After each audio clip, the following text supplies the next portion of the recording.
Hello mga Lods, welcome back to my channel. So nandito na naman tayo para silipin naman natin ang estimated salary ng isang Kalingap team member na si Kalingap Roel. So second account ito mga Lods ni Roel of Malalag. So supportan din natin ang kanyang channel na to kagaya ng pag-support natin sa kanyang main account. Pero syempre mga Lods, huwag nyo rin kalimutan na isama sa pag-support ang aking channel. Sa mga Lods, kung bago pa kayo sa aking channel, pakiclick naman ang subscribe natin and then syempre paki-post na rin ang notification bell para lagi kayong updated sa ating video. So ano pa ba ang hinihintay natin mga Lods? Let's go!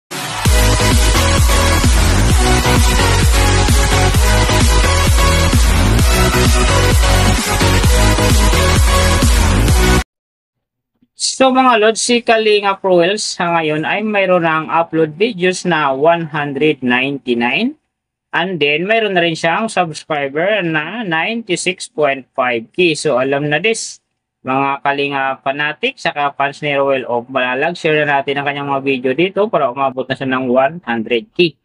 And then, mayroon na rin siyang video views na 5,453,144. And then, yung kanyang country, naka-blank pa. Pero alam naman natin mga Lods na isa din siyang Filipino.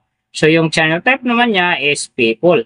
And then, yung account niya, ginawa ito noong June 9, 2021. So, doon naman sa kanyang total grade, nakakuha siya ng B-.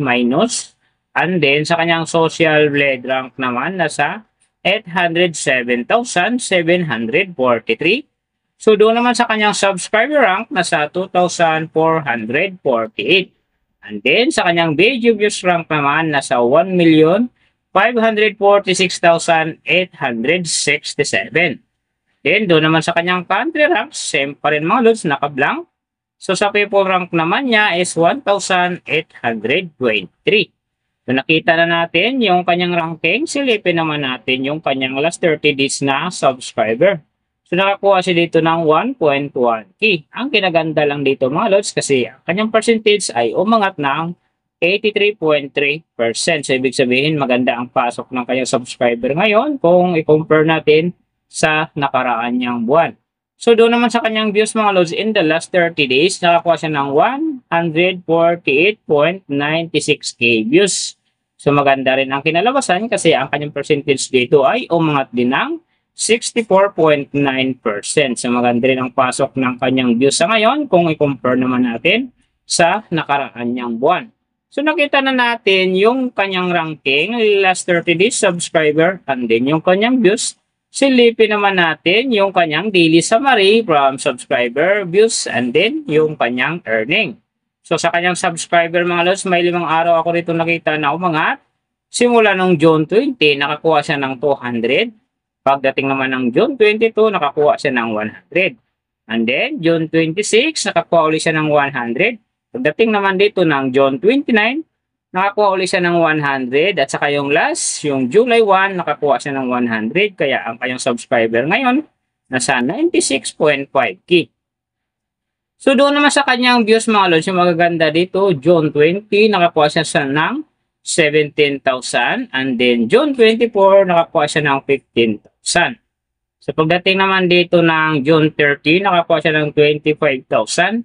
So, yan ang magagandang views na nakuha niya mga Lods. Pero sabi ko, medyo maganda yan dyan kasi nga ang kanyang percentage ay umangat ng 64.9%. So, doon naman sa kanyang earning mga Lods, tingnan natin dito yung June 25. So, sa kanyang low estimated, nakakuha siya ng 0.54 US dollars. And then, sa kanyang high estimated naman, nakakuha siya ng 9 US dollars. So, ang mga yan naman mga Lods, daily summary lang, mas maganda kung silipin natin yung naka-round off na from daily, weekly, and monthly para malaman na natin kung magkano na ngayon ang estimated salary ni Kalingap Roel dito sa YouTube. So, unahin natin yung kanyang daily average. So, sa daily subscriber, nakakuha siya ng 37. And then, sa kanyang views naman, nakakuha siya ng 4,966.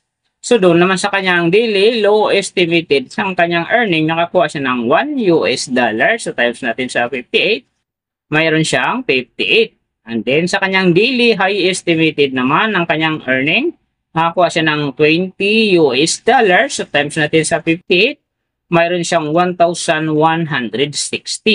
So yan mga lods ang kanyang daily average. So pupunta naman tayo sa kanyang weekly average. So sa weekly subscriber, nakakuha siya ng 259.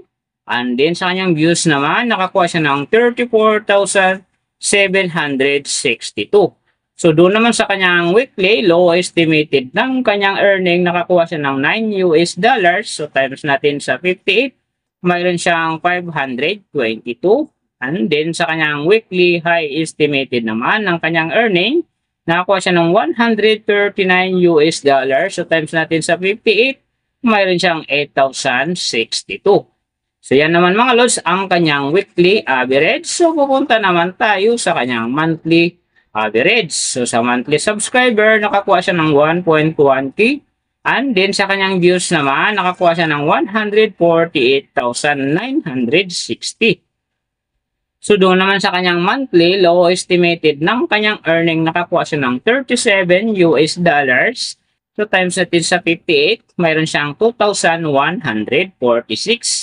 And then sa kanyang monthly high estimated naman ng kanyang earning, nakakuha siya ng $596 US.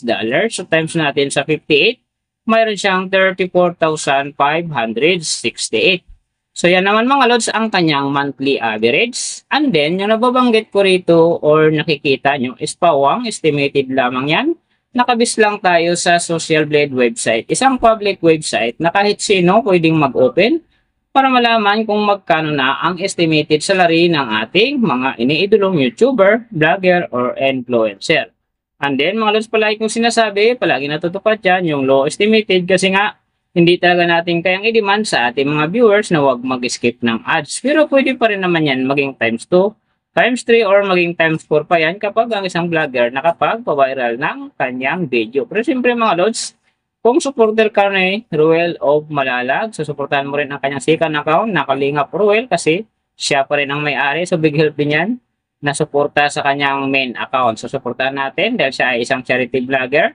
Pero siyempre mga lods, huwag nyo rin kalimutan na huwag na i-skip ang aking ads dahil big help din yan sa aking channel at saka siyempre sa aking pangarap. So mga lods, kung nagustuhan nyo ang video na to, pakiclick naman ang subscribe natin and then siyempre pakipost na rin ng notification bell para lagi kayong updated sa ating video. And then kung mayroong gustong magpagawa ng video na same nito para sa inyong mga iniidolong YouTuber, vlogger, or influencer, comment lang sa baba yung tamang detalye ng kanyang channel para ma-search natin kagad at magawa natin sa next video. So big thank you sa lahat ng mga sumusuporta sa aking channel saka magsusupport pa lang.